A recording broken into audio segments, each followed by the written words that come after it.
Every parent who puts their child in a sport starts with the same belief.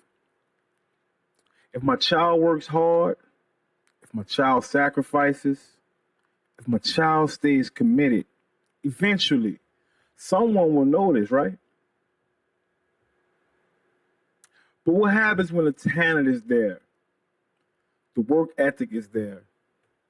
The results are there. And the opportunities still do not come. What questions you begin asking? Is it about performance? Is it about timing? Is it about relationships? Or is there another side of youth sports that families only discover after they experience it themselves? This is the story of my son, Isiah Stevens Jr., and this is our journey.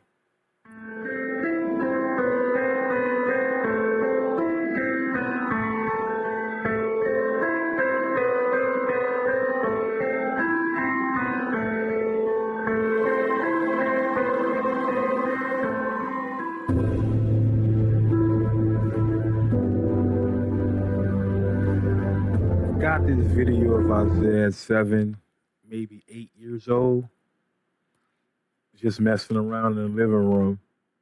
No coach watching, no scoreboard, no name to live up to yet. I wasn't even much thinking about basketball back then. Not really. I was coming into new levels of knowledge and information, and I even watch some YouTube channels that call the NBA a circus act. And I was intrigued by those things so much that I even never gave, put my children in sports a thought. But when I go back and watch that clip now, I see it. The footwork, the rhythm, the competitiveness, even in play. Before anyone knew his name, before rankings, before recruiting, before the politics of youth sports, there was just a kid in a living room becoming who he was going to be. That's where this story actually starts. Not on a court, in a house, on a tile floor, years before any of this got complicated.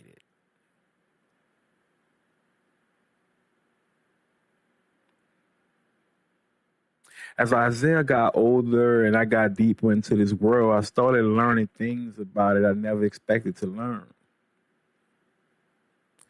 Statistics most parents don't want to hear. How small the odds actually are. How few kids who play youth sports ever go on to play in college, let alone anywhere beyond that. But being inside it, not watching it from a distance, actually living it as a parent, I started to see a deeper answer into the question of why. Not just why most kids don't make it, but why some do. And why some who should don't. This question is really what this whole story is about. It can work, and one. It can work. It cannot guard you at all.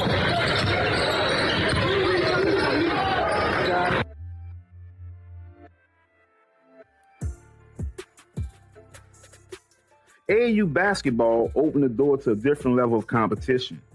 It introduced travel basketball, national tournaments, exposure camps, recruiting relationships, and opportunities that most families never knew existed.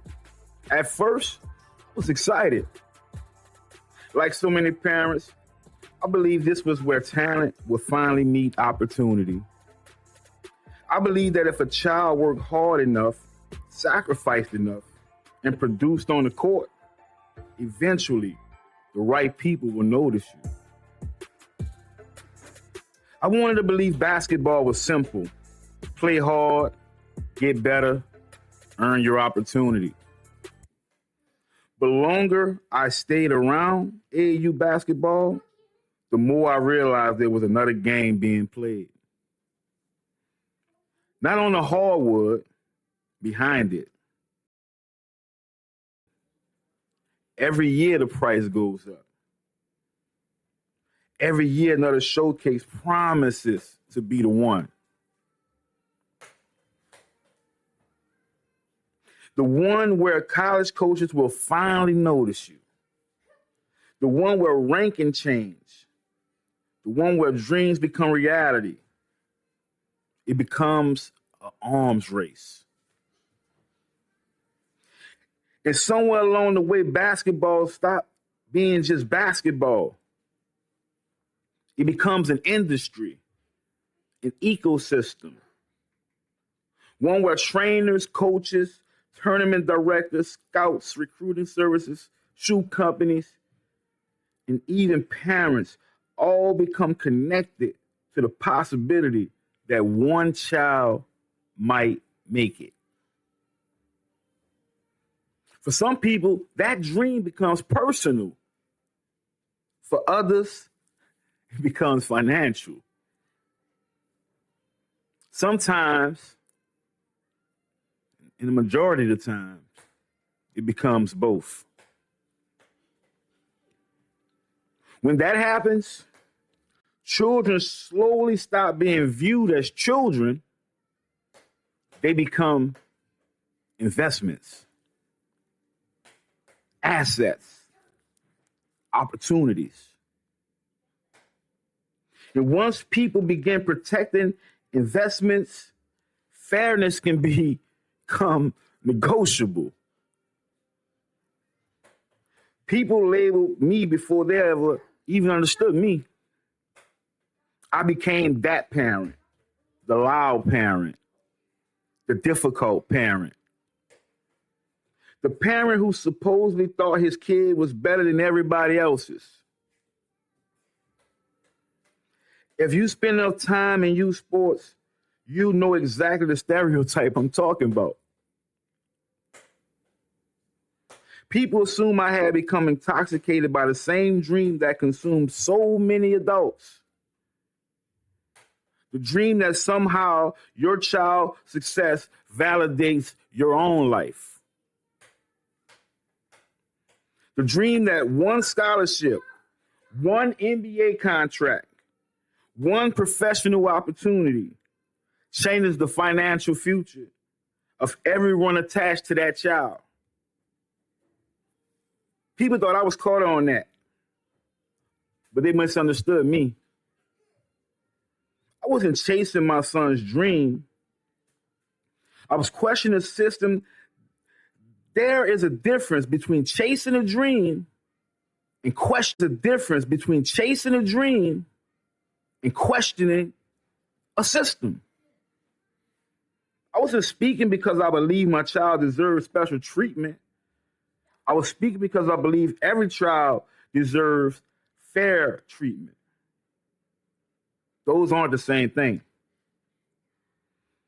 As I watched what was happening, I realized this wasn't going to stop with my son. I was going to trickle to my other son, who's just as talented, and many other kids out there. And these things could happen to them. It can happen to anybody's child. That's what kept me speaking. Not anger, responsibility as a man. One experience changed the way I looked at youth basketball forever, man. A man whose son played AAU basketball alongside mine someone who also works as a referee now, saw the potential my son had. And from my perspective, I came to believe my son's ability threatened his own opportunity. His son's opportunity. I believe actions were taken behind the scenes that resulted in my son receiving few opportunities on the court. Kid just had a 30-point game in Mississippi. He was a 7 or 8 grader playing with 9th graders. 30 points. Came back to the city for a tournament. Didn't get on the floor. Whether everyone agrees with my interpretation isn't the point. The point is that it opened my eyes to something I hadn't fully understood before. The game wasn't always being decided by basketball alone. And that wasn't the only lesson. I learned that success changes people. Some people smile in your face while quietly rooting against your child. Some pretend to be friends while protecting their own interests. Some watch obvious talent and turned away because acknowledging it might threaten someone else's path. Sometimes the loudest applause disappears the moment your child becomes competition. Sometimes the people standing close to you are the first to step aside when speaking up might cost them something. Silence can protect a system just as much as participation. Let me say this again. Silence can protect a system just as much as participation. For years, people have said Louisiana suddenly became a basketball state. I don't see it that way. Louisiana has always produced elite basketball talent, in my opinion. That has never been an issue. The question I've wrestled with is different. How many gifted players never received the opportunity? How many children believe they weren't good enough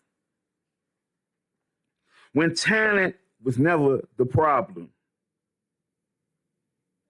How much of success comes from performance? And how much comes from relationships, timing, resources, reputation, or decisions made long before the ball is tipped?